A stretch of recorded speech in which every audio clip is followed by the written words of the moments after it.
मोदी साहब, आपकी तो 56 इंच की छाती है और ट्रंप सरकार से आप बड़ी इंस्पिरेशन ड्रॉ करते हैं। तो अगर वो जाके अमेरिका वेनेजुएला से अमेरिका वहां का सदर उठा के लेके आ सकते हैं, तो आप इतना सा काम नहीं कर सकते?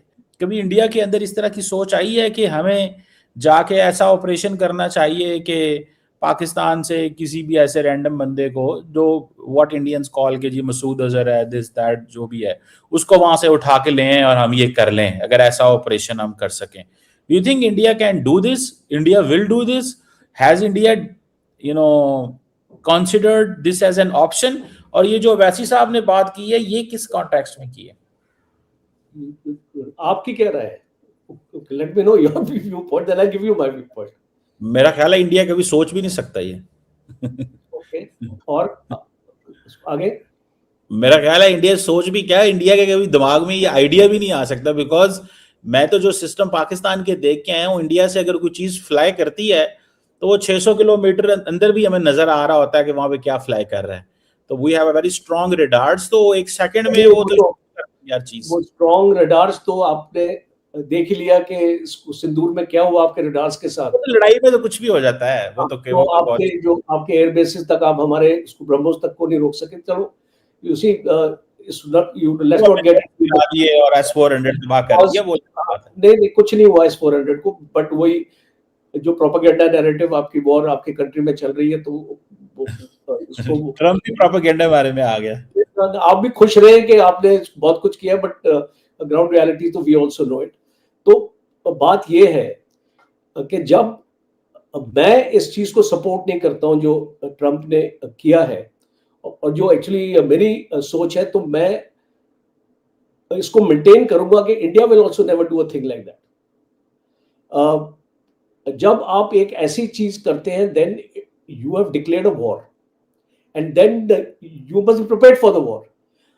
अब जो सिचुएशन वेनेजुएला की है और यूएसए की है, आप उसको टेम्पलेट नहीं कर सकते इंडिया पाकिस्तान में। यही एक्चुअली ओबेसी जी अपने गलती कर रहे हैं, because he is a political man, he is making a political statement. He has no idea of the military strength of the two countries. He has no idea of the geography. He has no idea how the dynamics between India and Pakistan work. देखिए, Venezuela की 1 लाख की फौज है।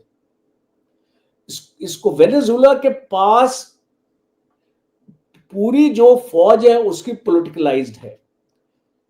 Maduro उसको control करता है, और जिस टाइप की उसकी फौज की ट्रेनिंग है, वो एक जो अमेरिका के साथ 1 घंटा भी नहीं टिक सकती वो फौज।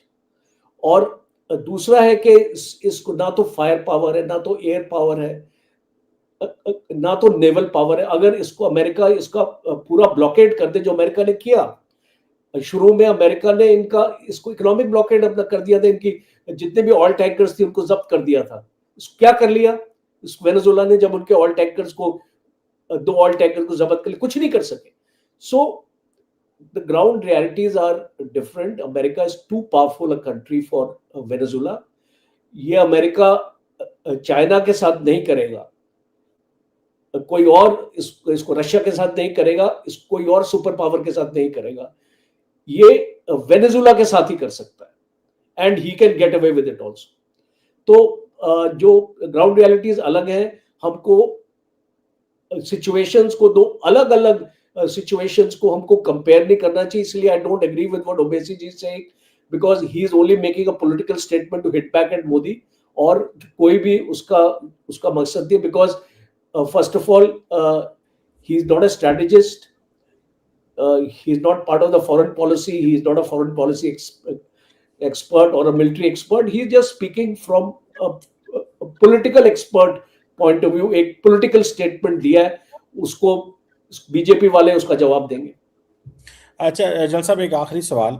जयशंकर साहब ने अगले दिन कहा पाकिस्तान एक बैड नेबरहुड में मिली है, तो ये सवाल जो है बैड नेबरहुड का, अगर सही मानों में अगर देखा जाए तो हर मुल्क इंडिया के बारे में भी यही कहता है।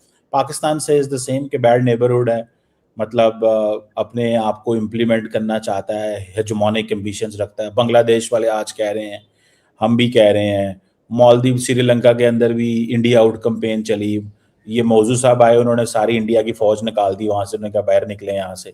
तो इन अदर वर्ड्स के वो सवाल तो यही पैदा होता है कि ये बैड नेबरहुड है। तो जो जयशंकर साहब कह रहे हैं वो सारे मुल्क इंडिया के बारे में बोल बोल के पहले ही कह चुके हैं। तो ये क्या, इंडिया इतना बड़ा मुल्क है, रादर देन सेइंग कि उनको बैड नेबरहुड मिली है, इंडिया जाके साउथ अमेरिका में, अफ्रीका में अपने मसले हल कर सकता है कि मैं इधर भी ये कर दूंगा, उधर भी वो कर दूंगा। तो इंडिया को चाहिए नहीं है कि ये बैड नेबरहुड के ताने देने की बजाय they should need to sit with Pakistan, या कि आप समझते हैं कि जयशंकर साहब भी ड्यूटी कर रहे हैं, नौकरी कर रहे हैं, असल पॉलिसी तो ऊपर दोवल साहब, मोदी साहब, अमित शाह साहब बनाते हैं, तो इन्होंने भी तो फॉरेन ऑफिस चलाना है ना। तो फिर इस तरह की बातें संडे इतवार के दिन शाम को यूनिवर्सिटी में बैठ के कर दी ताकि बीजेपी हेडक्वार्टर उसको प्ले करता रहेगा और नौकरी के अगले 4 साल और चलते रहेंगे, 3.5 साल। अंदर से आप हंस रहे हैं, कह रहे हैं सही पहुंच गया चीमा, लेकिन जनरल साहब क्या समझते हैं आप इस बारे में? नहीं, I appreciate your sense of humour, अच्छा है। तो इसको बात ये है चीमा साहब, you and me are from two different countries who are at war, but still we are talking. Our countries are not talking to each other. और जब हम फ्रेंडली नेबर की बात करते हैं तो इस क्वेश्चन में आपको पोज करता हूं that are you a friendly neighbour? मैं इसको डिफ्लेक्ट नहीं कर रहा हूँ श्रीलंका की तरफ, मैं इसको नहीं ले जा रहा हूँ, नेपाल की तरफ नहीं ले जा रहा हूँ, वो एक सेपरेट अपना डिस्कशन है, हम उसके ऊपर जा सकते हैं बाद में। I just want to ask you one question, अगर जो जयशंकर जी ने स्टेटमेंट दिया है with reference to Pakistan, I want to ask you a simple question that past history को आप अपने, you are aware of the past history, you are aware that what happened in the parliament attack, you are aware what happened in Mumbai attack, and you are aware what happened in Pulwama, you are aware what happened in Pathankot. I mean, so many instances are there. Are you a friendly neighbor? Obviously हम friendly neighbour हैं, इसमें general साहब कौन सी कोई rocket science है? ये तो अगर आप फ्रेंडली है तो ये सारे अटैक जो मैंने आपको अभी गिनवाए हैं क्यों हुए हैं? नहीं तो जो मेरे पास इस साल मेरे पास 1000 अटैक हुआ जिसमें इंडियन प्रॉक्सीज इन्वॉल्व हैं, तो मैं तो वो फिर अगर वो शुरू करूंगा फिर I am asking you, Afghanistan में बैठ के आप वहां पे बैठ हिंदू अफगान रिसर्च सेंटर खोल रहे हैं जहां पे 25 हिंदू रहते हैं इंडिया के अफगानिस्तान में, बंदा मारा गया है, इंडिया सस्ती जंग लड़ रहा है आजकल। नहीं चीमा साहब, आप पिंग पोंग खेल रहे हैं, बिकॉज़ मैं भी खेल सकता हूं इसको। मैंने आपको जो एक क्वेश्चन पोस्ट किया है, मैं भी question he, don't play ping pong with me कि भाई आप नहीं, अच्छा आप बात करें तो ठीक है, मैं करूं तो पिंग पोंग नहीं, I have asked you one simple question. तो मैंने भी सर वही बात की ना, आपने मुझे सिर्फ show me the testimony that you want to be a good neighbour. मुझे एक बात बताएं, शो मी नहीं, मुझे ये बात बताएं, इस बात को अगर आप कुलभूषण यादव भेजें बलोचिस्तान में, नेटवर्क बनाएं, आप यहाँ पे प्रॉक्सीज को फंडिंग करें, बीएलए को आप फंडिंग करें, बलोचों के बारे में पूरे पूरे टीवी स्टेशन आपके बैठ के बलोचों को बिठा के पाकिस्तान के खिलाफ सारा टाइम प्रोपेगेंडा करता है, इंडियन मीडिया लाइव चलाता है सारा कुछ, मतलब आप लोग क्या नहीं अफगानिस्तान में बैठ के यहाँ पे प्रॉक्सीज को सपोर्ट करें? Is this a friendly neighbour? मैं अब आपसे ये बात करूं फिर, मैंने तो सिंपल सी बात की, सोल्यूशन ओरिएंटेड, आपने मुझे पोक किया, फिर मैं ऐसी बात तो करना नहीं चाहता था। No. As you give, you will get. It's as simple as that. अगर आप in your case. नहीं, अगर आप हमको तंग करेंगे तो हमारे पास भी जरिए हैं आपको तंग करने के लिए। तो see, the point is not this in this discussion. The point is, do you want to go ahead? ये आपसे ही पूछना चाह रहा हूँ, तो आपके लीडर ने फैसला करना है, हम तो आपके लीडर्स को बताइए ना, आप अपने फ्रेंड जो आपके जल मुनीर हैं, जो आपके दोस्त हैं, जो आपके जो है, तो आप उनसे इसको बात कीजिए कि भाई अगर वो ऐसी प्रोवोकेटिव स्टेटमेंट्स ही देते रहेंगे, where is the ground to talk then? तो ये तो आपका वज़ीर-ए-आज़म रोज देता है कि अब पाकिस्तान की यूथ को कहता है, मैं बोल रहा हूँ कि जब वहां से स्टेटमेंट्स आएगी तो यहाँ से भी आएंगी।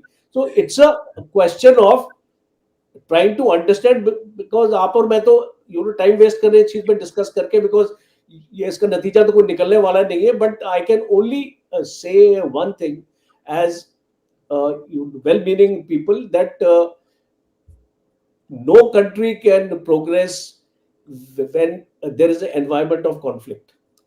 तो इसको मैक्सिमम आपकी फौजें भी लगी हुई, हमारे भी फौजें लगी। आज दौर क्या चल रहा है, आज हम इसको बात करते हैं कि भाई हाँ भाई ड्रोन्स खरीद रहे हैं, मिसाइल हमने खरीद लिए हैं, हमने एयर डिफेंस लेना है। आप पूरा जो हमारा बजट है इसी के ऊपर चल रहा है आजकल, और आपका भी चल रहा है।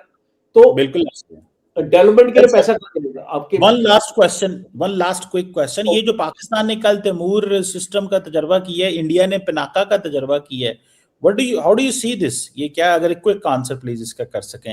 अगेन मिसाइल रेस में हम एंटर हो रहे हैं, ये मतलब मीडियम रेंज या क्या? What do you make of that? Definitely देखिए जी, अब आज का जो दौर ऐसा चल गया है कि people ask me that when is the next war with Pakistan, because जब हम अगर वॉर ही की बात कर रहे हैं तो आपके मिसाइल टेस्ट तो होंगे ही होंगे, because we are in environment of conflict. और जब एक कॉन्फ्लिक्ट का एनवायरमेंट आपका अगर बढ़ता ही जाएगा तो एक दिन आपका कॉन्फ्लिक्ट होगा, उसमें कोई डाउट ही नहीं है, मुझे कोई डाउट ही नहीं है उसके बारे में। तो इसीलिए मैं ये बोलता हूं कि आज मैं अगर आपके चैनल पे आया हूं, I have not come here to fight with you. There are many people in my own country who will be abusing me कि सर आप चीमा के चैनल पे क्यों जाते हैं। इसको मेरा ये मकसद है कि you see I am not bothered about what people say, but हमारा एक कौन से, if I am coming to your channel, you are also discussing with me and we are not fighting with each other, we are listening to each other and हमारे view points बेशक अलग हो सकते हैं, हमारा थॉट बेशक अलग हो सकते हैं, but at the end of the day both of us want relations should improve. True. So there has to be some ground, and I am sure that it sooner or later it should happen. दोस्तों, भारत में ओवैसी ने एक ऐसा बयान दे दिया है जिसके बाद पाकिस्तानी टीवी स्टूडियो में बैठा कमर चीमा परेशान भी है और गुस्से में है। ओवैसी ने कहा कि जैसे डोनाल्ड ट्रंप ने वेनेजुएला के राष्ट्रपति को दबाव में लिया, वैसे ही नरेंद्र मोदी को चाहिए कि पाकिस्तान से मसूद अजहर को भारत उठाकर लाएं। तो बस कहानी यहीं से शुरू होती है। ओवैसी का ये बयान भारत में एक राजनीतिक बयान है, लेकिन पाकिस्तान में इसे खतरे की घंटी की तरह देखा गया। क्यों? क्योंकि मसूद अजहर कोई आम नाम नहीं है, ये वही आतंकी है जिसके नाम पर पाकिस्तान आज भी सफाइयां देता फिरता है। और जब भारत से खुले मंच पर यह बात आती है तो पाकिस्तान की नींद उड़ना तय है। अब जरा चेहरा देखिए कमर चीमा का, टीवी डिबेट में बोलते हुए आवाज कांप रही है, कभी गुस्सा कभी घबराहट। चीमा कह रहा है कि भारत ऐसे बयान देकर इंटरनेशनल प्रेशर बढ़ाना चाहता है, यह सीधा सीधा पाकिस्तान की संप्रभुता पर हमला है। लेकिन सवाल यह है कि अगर मसूद अजहर पाकिस्तान में नहीं है तो फिर इतना डर क्यों है? अगर पाकिस्तान सच बोल रहा है तो ओवैसी के बयान से इतनी बेचैनी क्यों है? हकीकत दोस्तों ये है कि भारत अब कूटनीति, दबाव और नैरेटिव तीनों मोर्चों पर खेल रहा है। हालांकि ये बयान भारत सरकार के या मोदी सरकार के तौर पर नहीं देखा जा रहा है, ये एक राजनीतिक बयानबाजी है जो कि ओवैसी ने की है। लेकिन कहीं ना कहीं उन्होंने मोदी को ताना भी दिया है। लेकिन बात यह है कि पाकिस्तान को ऐसी बातें भी सबसे ज्यादा चुभती हैं। आज बयान ओवैसी का है तो कल सवाल दुनिया पूछेगी, परसों जवाब पाकिस्तान को देना पड़ेगा। और इसीलिए कमर चीमा परेशान है, इसीलिए वो गुस्से में है, क्योंकि उसे पता है ये सिर्फ बयान नहीं, ये आने वाले दबाव का ट्रेलर है।